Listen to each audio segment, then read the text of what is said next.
Breaking tonight, new video coming to light showing the refugee issue is not the only thing that has some Americans concerned in the wake of the Paris attacks. A public presentation for a new mosque in Virginia turned hostile when some of the people in the crowd became very vocal about their opposition to the plan. Nobody wants your evil cult in this capital. And I'll tell you what. Let me tell you what. I will do everything in my power to make sure that does not happen. We don't want it. Because you are terrorists. Every one of you are terrorists. I don't care what you say. And I don't care what you think. You can smile at me. You can say whatever you want. But every Muslim is a terrorist. Dr. Zuhdi Jasser is founder and president of the American Islamic Forum for Democracy and author of A Battle for the Soul of Islam. Zuhdi, good to see you. I mean, that is just this. The truth is, that's how many people feel. It's an evil cult, and all Muslims are terrorists.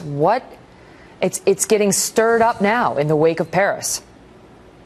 Oh, and Megyn, thanks for having me. You know, I listened to that, and I understand the visceral response America's having. I understand that they're wondering where the leadership is. And yes, we have a leadership problem. And as I talk about in my book, we helped build the mosque in Scottsdale here in Arizona after 9/11. And there was a similar type of rise up when we asked for permission in November 2001. But the majority of Americans came to our defense and said, you know, the terrorists want us to have these freedoms taken away. And in countries where you shut down mosques, are countries where radical Islam flourishes, in countries that are free, where you can shed the light of day upon political Islam that radicalizes Muslims, those ideas begin to dissipate. So if you want to defeat this, why does radical Islam flourish when you shut down mosques and crack down on, the Muslim community, as that man would suggest?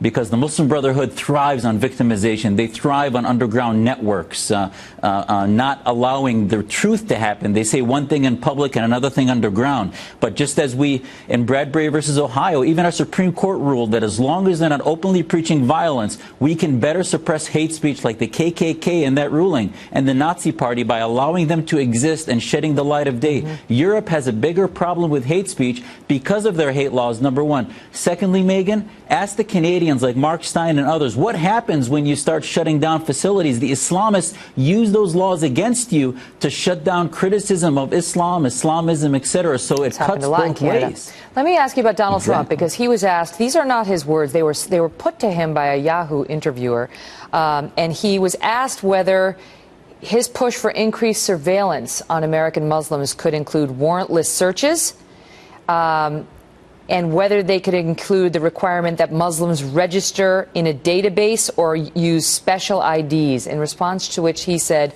we're going to have to look at a lot of things very closely. We're going to have to do things that we never did before. Your take on that?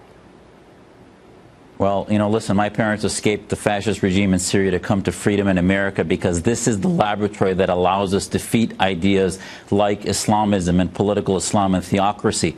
We can't just be, listen, our leaders need to be precise and accurate when we talk about our laws and what we will do and what we will not do. And yes, our leaders need to identify Islamism as the disease, the Organization of Islamic Cooperation as the evil empire. But we also need to identify that our environment, our laboratory to counter those ideas is the solution. So we can't start doing things to Muslims that we wouldn't do to any other group and start denying the fact that our liberty is the greatest solution that Muslims are in this time of history, Megyn, that the founding fathers were encountering theocracy. We're a young faith, young immigrant community. We're barely 1,400 years old as a religion. We're going through cataclysmic reforms.